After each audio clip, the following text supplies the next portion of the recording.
ایک مرتبہ حضرت موسیٰ علیہ السلام کا ان کے قریب سے گزر ہوا تو انہوں نے اپنی حالت ظاہر حضرت موسیٰ علیہ السلام سے بیان کی۔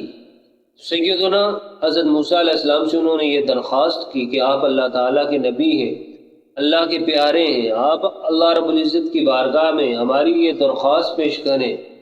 یا تو اللہ تعالیٰ ہمیں موت دے دے یا پھر ہماری زندگی کا جتنا بھی رزق لکھا ہے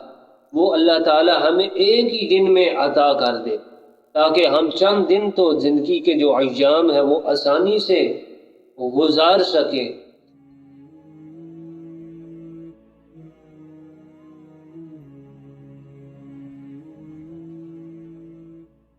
اعوذ باللہ من الشیطان الرجیم، بسم اللہ الرحمن الرحیم۔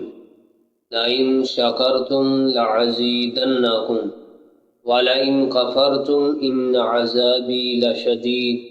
صدق اللہ العظیم۔ ناظرین، اللہ تعالیٰ کا یہ ارشاد کہ لَئِن شَكَرْتُمْ لَعَزِيدَنَّكُمْ، کہ اگر تم میرا شکر ادا کرو گے تو میں تمہیں نعمتیں ضرور اور زیادہ عطا کروں گا۔ وَلَئِن كَفَرْتُمْ، اور اگر ناشکری کرو گے تو إِنَّ عَذَابِي لَشَدِيدٌ، تو بے شک میرا عذاب بڑا سخت ہے۔ ناظرین، تاریخ گواہ ہے کہ جن لوگوں نے اللہ تعالیٰ کی عطا کردہ نعمتوں کا شکر ادا کیا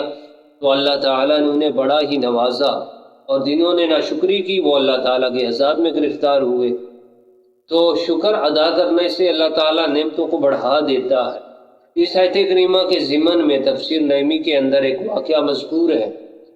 کہ سیدنا حضرت موسیٰ علیہ السلام کے زمانے میں ایک مفلس، ایک غریب جوڑا تھا جن کی غربت کا یہ عالم تھا کہ کئی دنوں تک ان کے ہاں چولہا نہ جلتا تھا، ان کے ہاں کھانے پینے کے لیے کوئی چیز انہیں میسر نہ تھی، رہائش کے لیے ان کے پاس گھر نہ تھا۔ غربت کا یہ عالم تھا کہ پہننے کے لیے صرف ایک ہی چادر تھی جو دونوں باری باری عبادت کے وقت اوڑھ لیتے۔ ایک مرتبہ حضرت موسیٰ علیہ السلام کا ان کے قریب سے گزر ہوا تو انہوں نے اپنی حالت ظاہر حضرت موسیٰ علیہ السلام سے بیان کی۔ سیدنا حضرت موسیٰ علیہ السلام سے انہوں نے یہ درخواست کی کہ آپ اللہ تعالیٰ کے نبی ہیں، اللہ کے پیارے ہیں، آپ اللہ رب العزت کی بارگاہ میں ہماری یہ درخواست پیش کریں، یا تو اللہ تعالیٰ ہمیں موت دے دے یا پھر ہماری زندگی کا جتنا بھی رزق لکھا ہے وہ اللہ تعالیٰ ہمیں ایک ہی دن میں عطا کر دے، تاکہ ہم چند دن تو زندگی کے جو ایام ہیں وہ آسانی سے گزار سکیں۔ تو حضرت موسیٰ علیہ السلام جب کوہ طور پر تشریف لے گئے، اللہ تعالیٰ سے شرف ہم کلامی سے فیض یاب ہوئے، تو پھر اللہ تعالیٰ کی بارگاہ میں حضرت موسیٰ علیہ السلام نے اس شخص کی یہ درخواست پیش کی، تو اللہ تعالیٰ نے فرمایا کہ اے پیارے کلیم، بے شک ہم نے اس شخص کی زندگی طویل لکھی ہے، زندگی بہت لمبی ہے اس کی، اور اس کا رزق کم لکھا ہے، تو ہم اسے تھوڑا تھوڑا رزق عطا فرماتے ہیں تاکہ وہ اپنی زندگی کے ایام آسانی کے ساتھ پورے کر سکے۔ موسیٰ علیہ السلام نے عرض کیا، پروردگار، وہ بندہ چاہتا ہے کہ اس کی زندگی کا سارا رزق اسے ایک ہی دن میں عطا کر دیا جائے۔ تو اللہ رب العزت نے فرمایا کہ ہے پیارے کلیم، تو میرا کلیم ہے، اس لیے تیری یہ درخواست پیش ہے۔ اللہ رب العزت نے فرمایا کہ اے موسیٰ، آپ اس شخص کو میرا یہ پیغام پہنچا دیں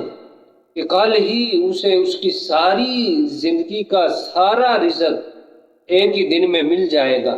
موسیٰ علیہ السلام کوہ طور سے واپسی پر اس شخص کے پاس آئے اور اسے اللہ تعالیٰ کا یہ پیغام سنایا، اور اگلے ہی دن فرشتہ آیا اور طرح طرح کے اجناس اور غلہ لے کر آیا اور اس شخص کو دے کر چلا گیا۔ وہ شخص بڑا خوش ہوا، موسیٰ علیہ السلام کے پاس آیا اور یہ سارا ماجرا بیان کیا۔ موسیٰ علیہ السلام نے فرمایا کہ ہے شخص وہ فرشتہ تھا جو تیری روزی پر معمور تھا، اب تیری درخواست پر اللہ تعالیٰ نے تو ہماری ساری زندگی کا رزق ایک ہی دن میں عطا کر دیا، اب تو جان اور تیرا کام جانے۔ اس شخص نے اس تمام اجناس کا کھانا تیار کروایا اور موسیٰ علیہ السلام کو شہر کے تمام غرباء اور مساکین کو کھانے کی دعوت دی، اور جب تمام لوگ تشریف لے آئے اس نے ان تمام لوگوں کی خوب آہ و بھگت کی اور انہیں کھانا کھلایا۔ اس کے بعد اس کے اہل و عیال نے، اس شخص نے کھانا کھایا، اس کے بعد اللہ تعالیٰ کو انہوں نے شکر ادا کیا اور ساری رات اللہ تعالیٰ کی عبادت میں گزار دی۔ اگلے دن فرشتہ پھر آیا اور پھر اس سے زیادہ غلہ اور اجناس اسے دے کر چلا گیا۔ پھر اس نے اسی طرح فقراء اور مساکین کو کھلایا اور آخر میں خود اور اہل عیال نے بھی اس کے کھایا۔ تو پھر اب یہ سلسلہ جاری ہو گیا، یعنی روز فرشتہ آتا، پہلے سے زیادہ اسے غلہ اجناس دے کر چلا جاتا اور وہ غرباء اور مساکین میں بھی بانٹ دیتا، انہیں بھی کھانا کھلا دیتا۔ ایک مرتبہ پھر حضرت موسیٰ علیہ السلام کا وہاں سے گزر ہوا تو آپ نے اس شخص کی ٹھاٹھ بار شان و شوکت دیکھی تو آپ بڑے حیران ہوئے کہ اس شخص کی ساری زندگی کا رزق تو اسے ایک ہی دن مل گیا تھا، لیکن یہ مال کی فراوانی اور یہ شخص بڑے شان و شوکت میں ہے، اس میں راز کیا ہے؟ جب کوہ طور پر آپ تشریف لے گئے، اللہ تعالیٰ سے ہم کلام ہوئے تو اللہ تعالیٰ کی بارگاہ میں یہ درخواست پیش کی، اس کے متعلق پوچھا، اس راز کے متعلق آپ نے دریافت کیا تو اللہ تعالیٰ نے فرمایا کہ ہے کلیم، بے شک ہم نے اس کی زندگی کا جتنا رزق تھا اسے ایک ہی دن میں عطا کر دیا، لیکن اب اس میرے بندے نے میرے ساتھ تجارت شروع کر دی ہے کہ وہ میرے بندوں پر بھی خرچ کرنے لگا ہے، تو جو دنیا میں تجارت کرتا ہے تو اسے فائدہ حاصل ہوتا ہے، تو یہ ہماری شان کے لائق ہی نہیں کہ جو ہمارے ساتھ تجارت کرے ہم اسے نفع نہ دیں۔ تو اب چونکہ اس نے ہمارے ساتھ تجارت شروع کر دی، ہم اسے نفع بھی دیتے ہیں اور اس کا نام بھی قیامت تک اس طرح زندہ رکھیں گے۔ موسیٰ علیہ السلام نے جب اس راز کو پا لیا تو عرش کی ہے پروردگار، بے شک تو ہی اپنے رازوں کو جاننے والا ہے، جتنے معاملات ہیں ان کے اندر تو تیری کوئی نہ کوئی حکمت ضرور پوشیدہ ہے۔ سامعین اکرام، موسیٰ علیہ السلام کے زمانے میں وہ غریب جوڑا جنہوں نے نعمتوں پر شکر ادا کیا تو اللہ تعالیٰ نے انہیں نعمتیں اور زیادہ عطا فرما دی، ان کے پاس نعمتوں کی فراوانی ہو گئی، مال کی فراوانی ہو گئی، کیونکہ یہ اللہ تعالیٰ کا ارشاد ہے جو میرا شکر ادا کرے گا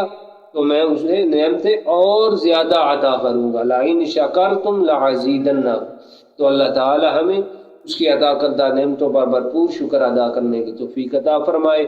آخر دعوانا عن الحمد للہ رب العالمین۔